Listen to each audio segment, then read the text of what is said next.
Alors, je me retiens depuis plus qu'une semaine, mais là, le Canadien a complété une première tranche de 10 matchs dans sa saison. Et c'est un départ qui est canon, qui est en fait aux antipodes avec celui d'il y a un an.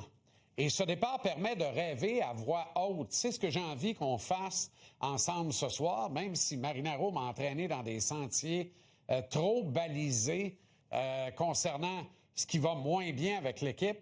Allons du côté de ce qui va bien ce soir. Question de nous en faire du bien, parce que c'est lundi, début de semaine après tout. Est-ce que le Canadien nous convie actuellement à la saison de tous les trophées? Bon, évidemment, poser cette question, c'est y répondre. Ça n'arrivera pas ou vraisemblablement pas.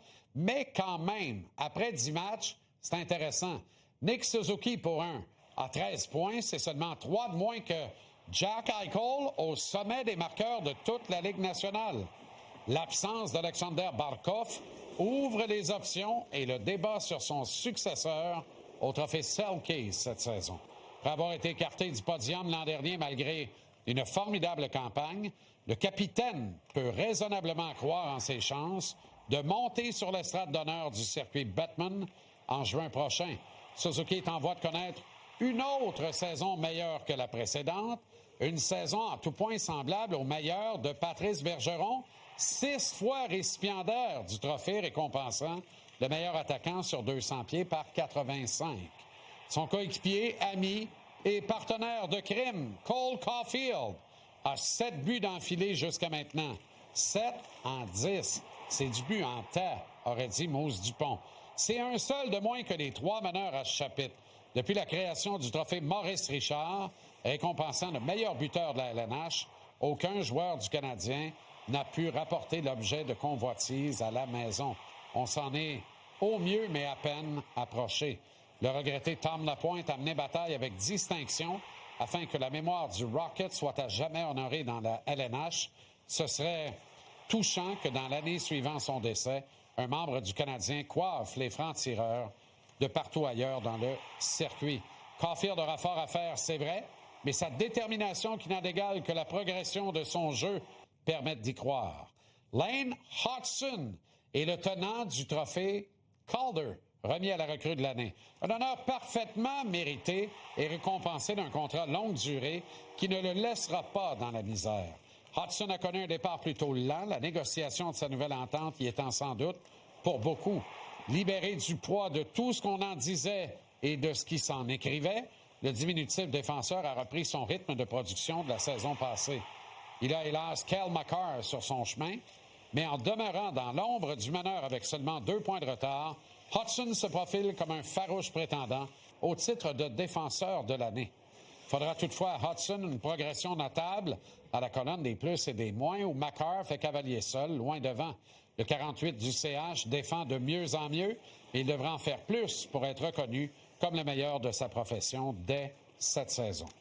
Le cas Ivan Demidov est très intéressant. Martin Saint-Louis semblait tenir l'électrisant russe loin de la course au trophée Calder remis à la recrue de l'année en ne lui offrant pas la première vague de l'avantage numérique.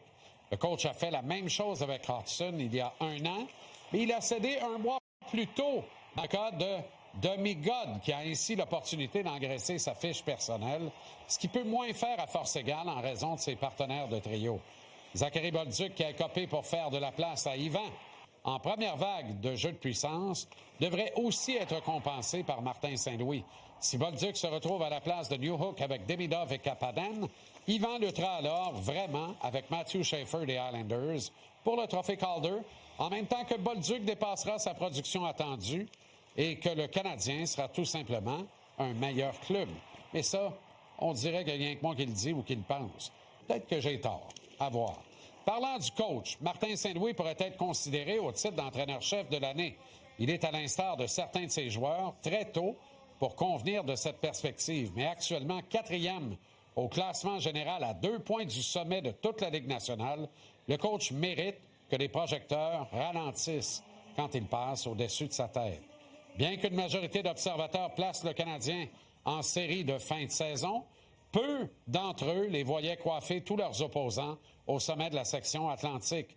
Si ça s'avère, il va être difficile d'ignorer Martin, à tout le moins à titre de finaliste, à l'obtention du trophée Jack Adams.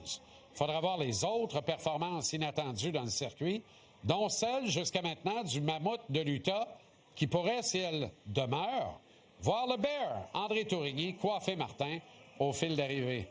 C'est bien pour dire, hein? 2 coachs québécois parmi les 3 finalistes au terme de la campagne serait un honneur qui pourrait ramener l'intérêt des décideurs sur la qualité des hommes de hockey d'ici. Après tout, 8 des nôtres occupaient un ou l'autre des 30 postes les plus convoités derrière un banc de hockey dans le monde. Les 30 coachs dans le show qui y étaient il y a quelques années à peine. On pourrait retrouver un peu d'une noblesse perdue. Et pourquoi pas?